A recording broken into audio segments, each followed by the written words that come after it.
manusia ketika diberikan akal, hati, telinga, mata, dan berbagai macam potensi yang ada dalam dirinya, itu adalah modal hidup.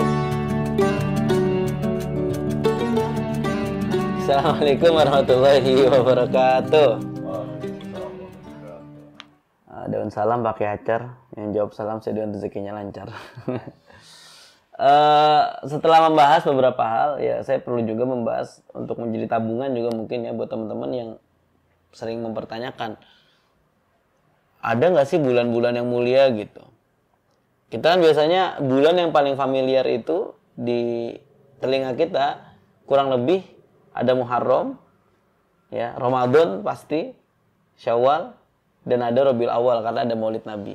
Tapi kira-kira kalau misalkan Quran membicarakan bulan yang mulia, ya, itu sebenarnya bulan apa aja?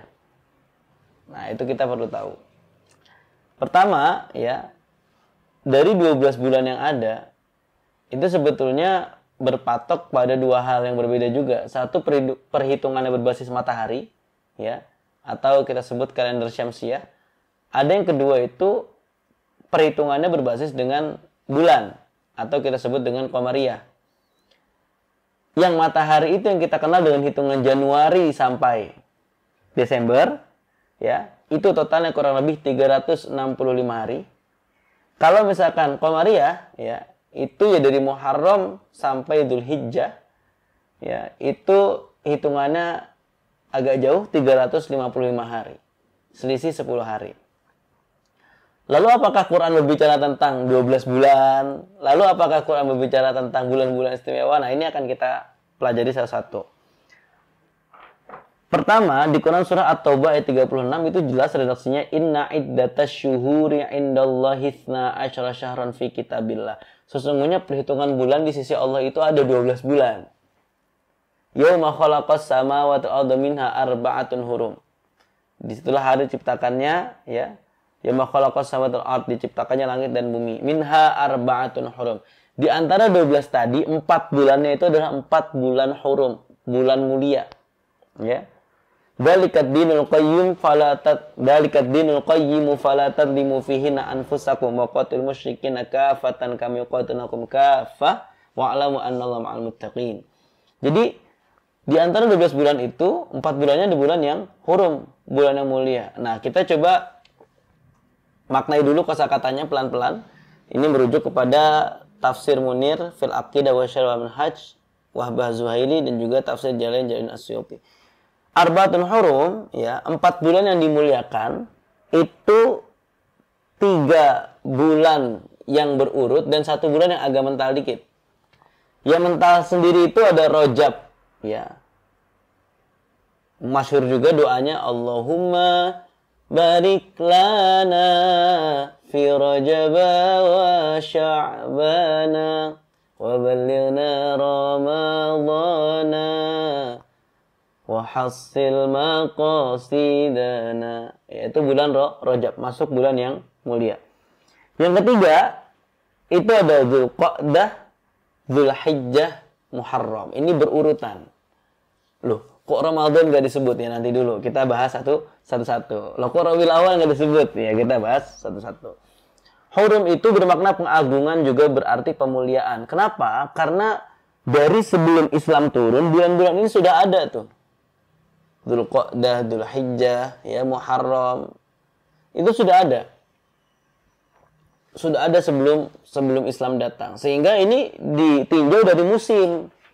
Dari musim. Salah satunya maknanya Ramadan itu ketika bulan Ramadan mesti lagi panas. Syawal itu makin naik, makin panas, ya. Makin panas dan seterusnya. Nah, itu ada pembahasannya sendiri. Nah, selanjutnya ad-dinul qayyim. Din adalah syara' dan qayyim adalah lurus yang tidak bengkok. Maka agama itu memberikan tuntunan kita agar kita berada di jalan yang lurus, ya. Zalim itu lawan katanya adil, ya, proporsional. Kalau misalkan zalim berarti tidak proporsional. Fihinna anfusakum. Di dalam 4 bulan itu jangan sampai kita berbuat zalim. Tetapi ada penafsiran lain, Ibnu Abbas menyampaikan bahwasannya bukan hanya di 4 bulan itu saja, tetapi di 12 bulan itu kita tidak boleh berbuat zalim pada diri sendiri.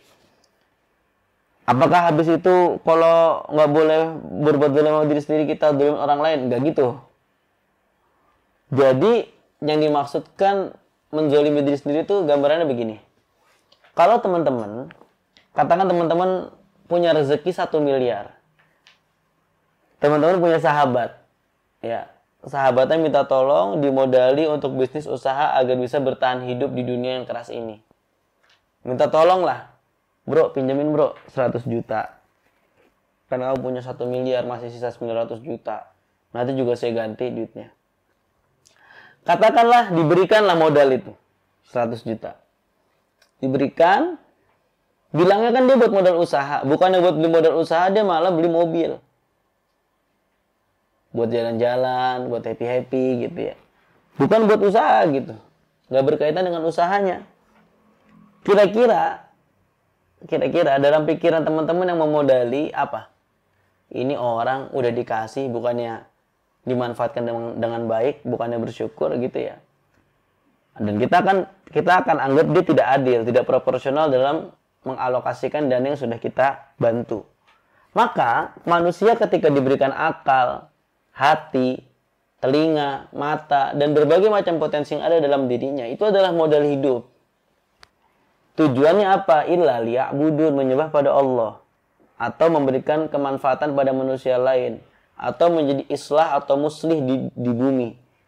Menjadi orang yang berlaku baik, memberikan nilai-nilai kebenaran, melakukan perbaikan. Itu tujuan utamanya. Proporsional seperti itu kita diberikan modal oleh Allah. Tetapi ternyata ada di bagian kita malah bukannya mengamalkan sesuai proporsionalnya, tetapi malah merusak tubuhnya. Misalkan dengan minum khamar, menyakiti orang lain, bermaksiat. Makanya di dalam Quran itu ketika orang disebutkan berdosa, itu menggunakan redaksi innallaha la yadlimun nasa syai'a walakinan nas anfusahum yadlimun. Allah itu nggak pernah zalim sama manusia. Kenapa? Bumi fasilitasnya ada. Ya. Airnya ada. Buahnya juga muncul. Potensi untuk mengolahnya pun ada. Hewan-hewan dibuat tunduk untuk tidak menyerang manusia. Potensinya sudah dititipkan juga mata, telinga, pikiran. Lah kok tidak bisa melihat tanda-tanda Tuhan? Maka secara sederhana orang ini dolim karena tidak mengalokasikan modalnya sesuai dengan kebutuhan yang seharusnya. Nah, jadi disitulah maksudnya la tadlimu fihinna anfusakum. Kita akan selalu disebut Al-Quran menzalimi diri sendiri jika kita berbuat maksiat atau dosa gitu. Nah, di sini bulan-bulan Syamsiah, bulan-bulan Qamariyah, itu perbedaan sudah disebutkan. Nah, di antara bulan Qamariyah itu ya, Muharram, Safar, ya, Rabiul Awal, Rabiul Akhir, Jumadil Awal, Jumadil Akhir, Rajab, Sya'ban, Ramadan, Syawal, Dzulqa'dah, Dzulhijjah. Nah, kenapa Ramadan kok nggak masuk? Tidak masuk dalam bulan yang dimuliakan tadi. Pertama, dia bulan yang sangat mulia. Bukan berarti begini, bukan berarti nggak digolongkan arba'atun hurum dia nggak mulia, bukan berarti seperti itu ya. Tetapi justru ada hal penting yang menjadikan bulan itu sangat mulia. Apa? Inna anzalnahu fi lailatul qadar. Lailatul Qadar atau turunnya Al-Quran, ya. Kalau untuk Lailatul Qadar mungkin tanggalnya ulama berbeda perspektif. Ada yang bilang tanggal 21, ada yang bilang 29, ada yang bilang 25, ya, ada yang bilang 27, ada yang bilang 17, macam-macam. Tetapi yang terpenting bulan Ramadan menjadi bulan yang sangat mulia karena unzila fihil Qur'an. Syahrul Ramadan alladzi unzila fihil Qur'an. Yang menjadikan bulan Ramadan itu mulia, penyebab kemuliaan bulan Ramadan itu adalah Al-Quran. Begitu dengan Syahrul Rabi', ya, Rabiul Awal. Yang menjadikannya mulia adalah karena di situ ada khairul maulud, sebaik-baiknya kelahiran. Siapa? Ya, kelahiran Nabi Muhammad SAW. Sehingga bulan ini menjadi bulan yang luar biasa mulia. Adapun kalau secara fakta sejarahnya, Arba'atun Hurum itu, ya, tadi Rajab, Dzulqa'dah, Dzulhijjah, dan Muharram. Dari sebelum adanya Islam, di 4 bulan ini orang Arab sepakat untuk tidak perang.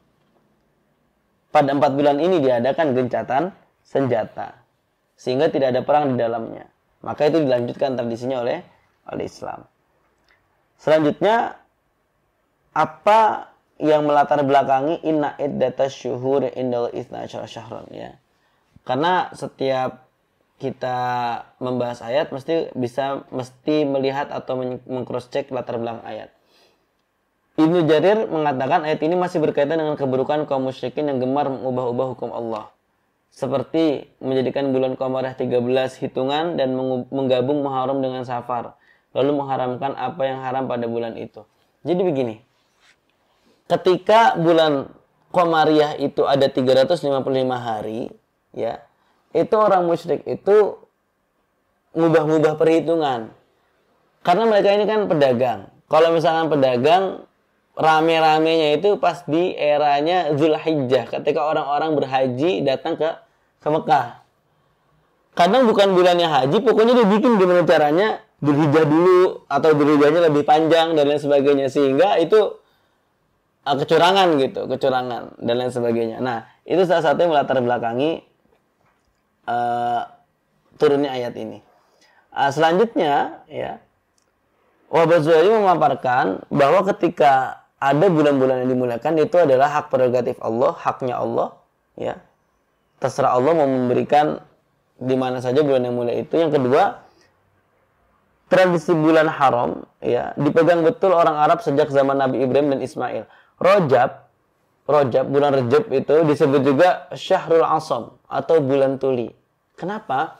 Jadi begini, orang Arab itu punya kecenderungan menyelesaikan masalah selalu dengan peperangan. Beda tuh orang Indonesia. Orang Indonesia ngopi kelar. Nongkrong bawain makanan beres, minta maaf selesai. Atau kalau sekarang zamannya klarifikasi, dikit-dikit klarifikasi. Clear beres. Kalau orang Arab belum bunuh-bunuhan, belum clear dulu. Ya, belum clear kalau belum bunuh-bunuhan.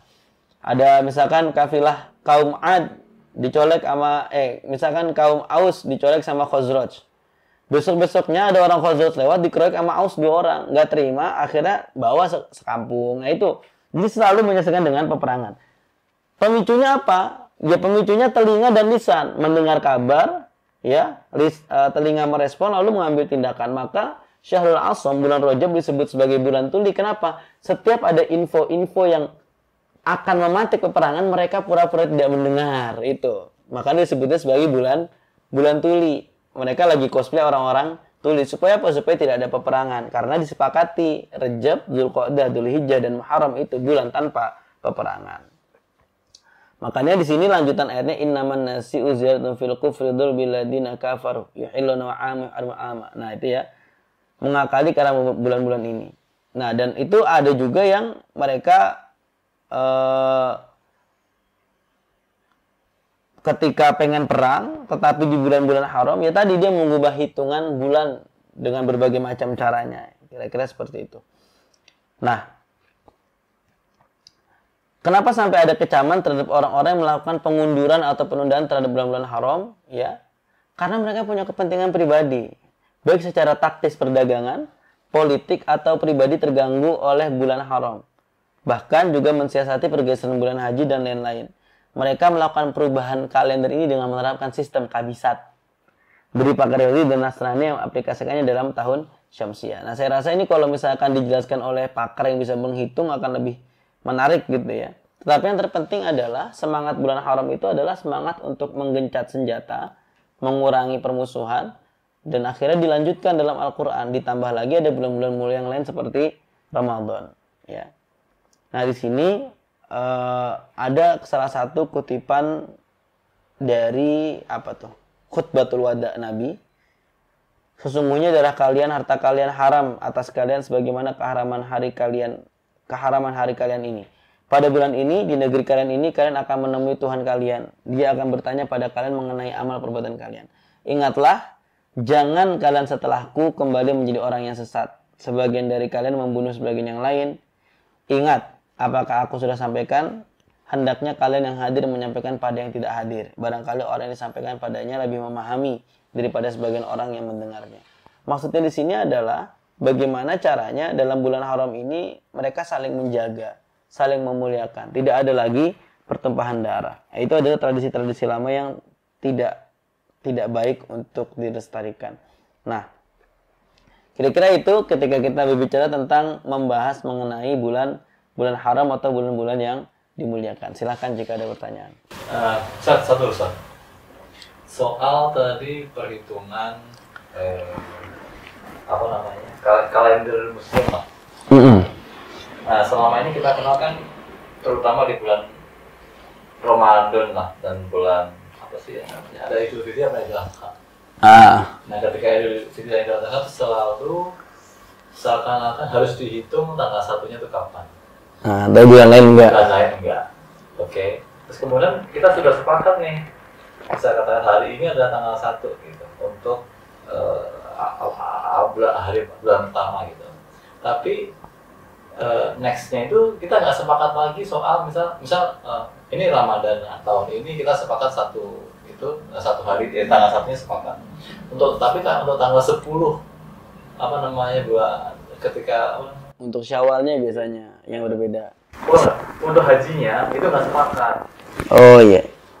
Berarti tahun yang sama. Nah, terus saya kira perhitungannya seperti apa Bang Ustaz? Sebetulnya kalau untuk itu ada namanya ilmu falak ya. Ilmu falak itu ilmu perhitungan seperti itu. Dan salah satu ulama di Bekasi namanya Kiai Raden Ma'mun Nawawi itu punya perhitungan kalender sampai 2050. Nah, perhitungan ini mestinya kalau misalkan sudah dihitung secara sampai 2050 ya harus seragam dong. Tapi ternyata dalam proses perhitungan itu ada metode yang berbeda. Ada metode yang berbeda dan saya tidak bisa menjelaskan itu lebih jauh karena daripada nanti sotoy gitu ya. Itu ada perhitungan yang berbeda dan memang apa jalan yang diambil pemerintah hari ini dengan cara seperti itu, harus ru'yatul hilal namanya.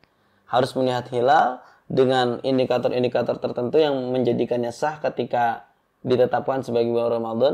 Dan itu berbeda dengan cara penghitungan yang tadi, yang misalkan sudah men-set sampai 2000 sekian gitu.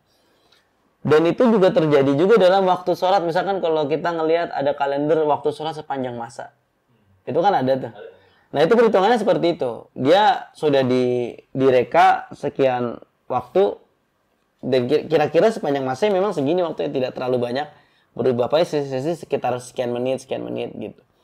Dan ada yang upgrade terus, tiap tahun memang di-upgrade terus gitu. Disesuaikan saja, ada seperti itu. Jadi yang kita sikapi seperti apa?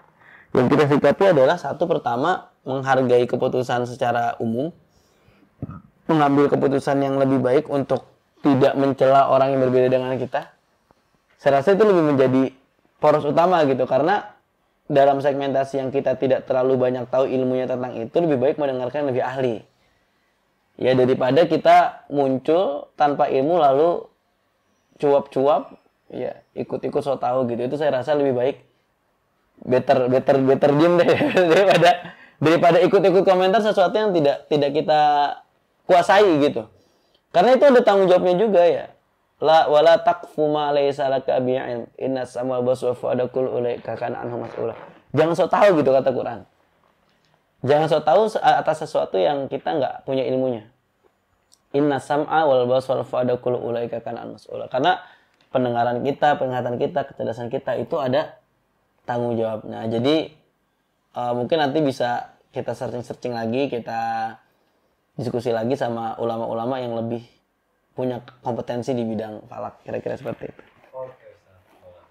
Nah, baik teman-teman, silakan bisa dilanjutkan diskusinya di bawah, sharing-sharingnya terkait tentang falakiyah tadi. Wassalamualaikum warahmatullahi wabarakatuh.